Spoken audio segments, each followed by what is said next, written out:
The boy genius says, 2 is the beginning of the end. Thanks, Alien Earth. I appreciate that mortality check.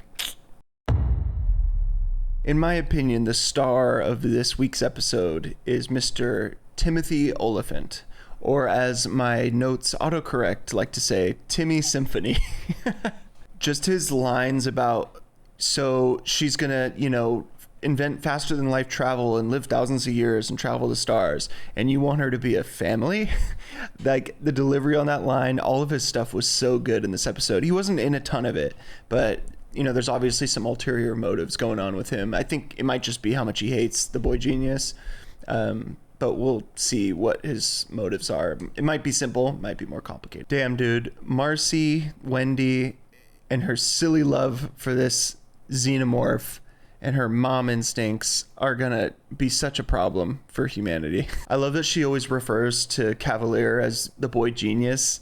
It's just clearly what he wants to be called. It seems like there's other people that call him that too. And it's just his giant ego. Like, the idea, like, he's living in the past. He's like in his 30s now, maybe, and he's still referred to as the boy genius. Like, that's so sad. Another thing this episode teaches us is that Cavalier is an arrogant piece of shit. He's so annoying. The way he shows up to that meeting, the way, like, not that I have any sympathy for Yutani, but it's just like, he acts like a total ass, and he thinks he's got all the cards, but like we see in this episode, everything's gonna fall apart. To be fair though, he negotiated really well, even though he sucks. Like, he did kind of manhandle Yutani a little bit here. She didn't really have any cards to play. She just thought he would play along, I guess, but clearly that wasn't going to happen. But it kind of doesn't matter that he negotiated well, because it was all bullshit anyways. Like, all he's doing is buying himself time. Dude, that line, it's just not safe for the planet. His delivery, everything, like, arrogance on full display, like, just being a huge asshole. But it worked well. It hit hard, that line. It made me laugh out loud. And it's just like, damn, this guy, he's such an ass. But again, like, it kind of shows he's so confident that he's going to be fine, right? He's so confident that everything's going to work out, that he's got this all under control, and then he's going to get back to the island and everybody's fucked. But after the meeting, when we get this really good interaction between Morrow and Timmy Symphony, then Morrow says, "They're cute, your kids with their shiny new bodies. I got to get me one of those." And then Timmy Symphony says, "A child or a body that isn't so sad." Ow, that hurts so bad, knowing what we know from episode 5, where with everything with his kid, and she died a long time ago, he's been gone for 65 years. He has nothing left except the company. That is just so cruel, like, for him to be on the receiving end of that. They're like going at each other, and obviously Timmy Symphony doesn't know anything about that, so it's like, he's just being a dick back to him. But it's like, oh my god, that burns so bad. Pun intended, actually. There you go. Then as they, like, we have the whole breakdown of Nibs and what is it, last episode or the one before? I guess the one before. And the way they just, like, reversed the footage of the events that happened, the ship and, her attacking Dame and all this stuff. It was, like, so simple of an editing trick, but it was, like, really effective, I thought. I don't know if it's just the style they put into it. They could have just, like, played back footage in reverse, sped up, but they didn't really do that. It was kind of in chunks. And I don't know, I just thought it was really effective. It was a good way to show what they were doing, and it was simple and it worked well. Slightly and Smee are still by far the best part of the show. Their comic relief is so good. It makes me laugh every time. And then you get this whole interaction between them, and he talks about, like, oh, we can play as many games as you want as soon as I'm done dealing with whatever I have to deal with.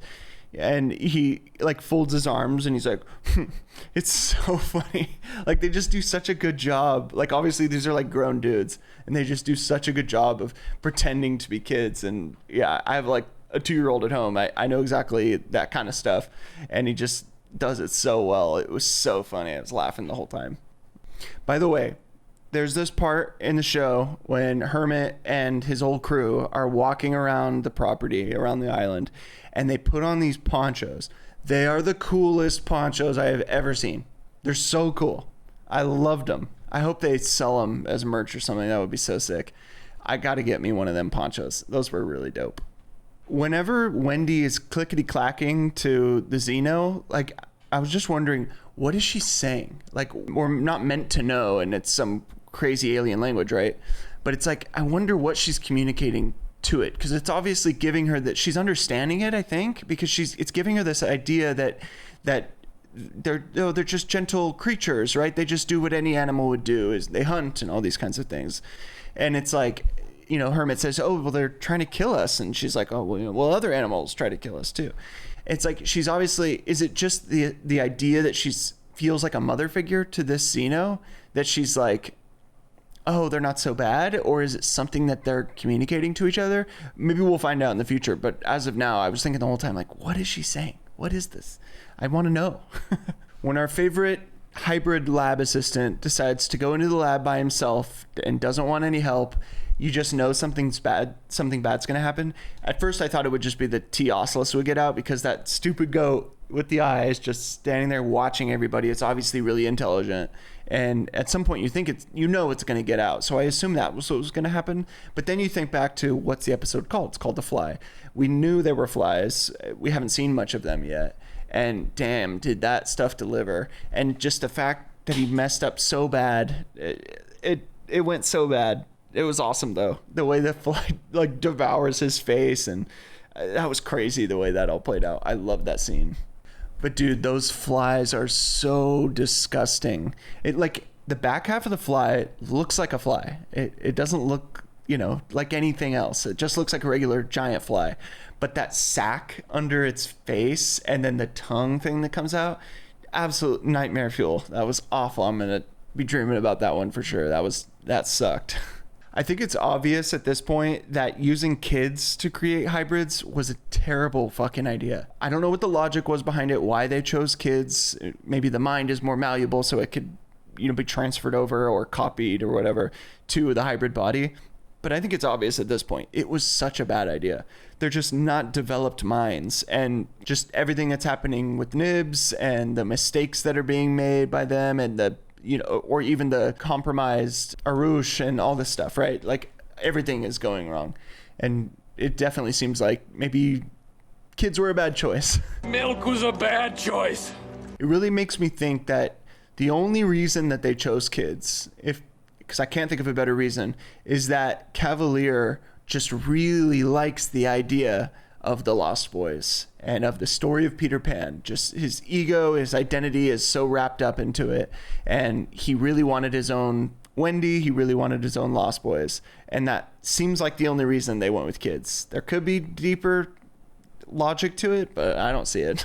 In that scene where Marcy Wendy goes to talk to Dame about what happened to Nibs, and there's this great visual contrast where, you know, you have Marcy on one side, and it's kind of like the dark side of, you know, color palette wise of the room and lighting wise, and then you have Dame on the light side of the room, kind of, and she's like trying to pull her back into as she walks closer to Marcy, kind of trying to pull her back from this dark line of thought that she has.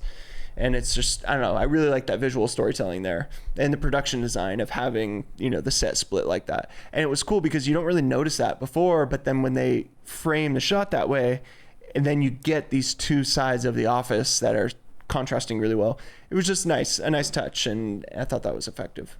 As I was watching too, I'm starting to notice that like the Peter Pan metaphors are like all over the place. Like, it's not just the obvious ones that we've seen. Like, even Dame, right? She's like the mother figure, and Peter Pan's all about, you know, Peter pulling away kids to Never Never Land, right? And kind of that he doesn't want to grow up, and that's the whole idea. And then so when you have Dame, who's like trying to guide the kids and trying to keep them in line like any parent would, who Peter Pan is so against, which Cavalier is so against, right? He's just reckless and a child, essentially. Never wants to grow up, right? He's the boy genius.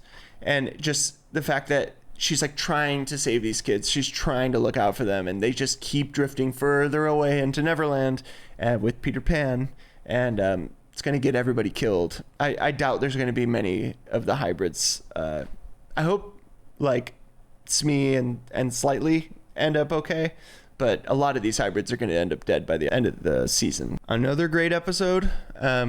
It's hard for this show to mess up. It's been so good. all season so far.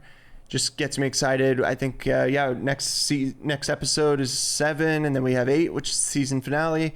Hopefully they do more after that. I'm looking forward to it. But, when we get to 7 and 8, I'll make sure to cover those too. And yeah, I'll see you guys next week. Thanks for tuning in. I appreciate your time. I know it's valuable. And I'll see you guys soon. Bye.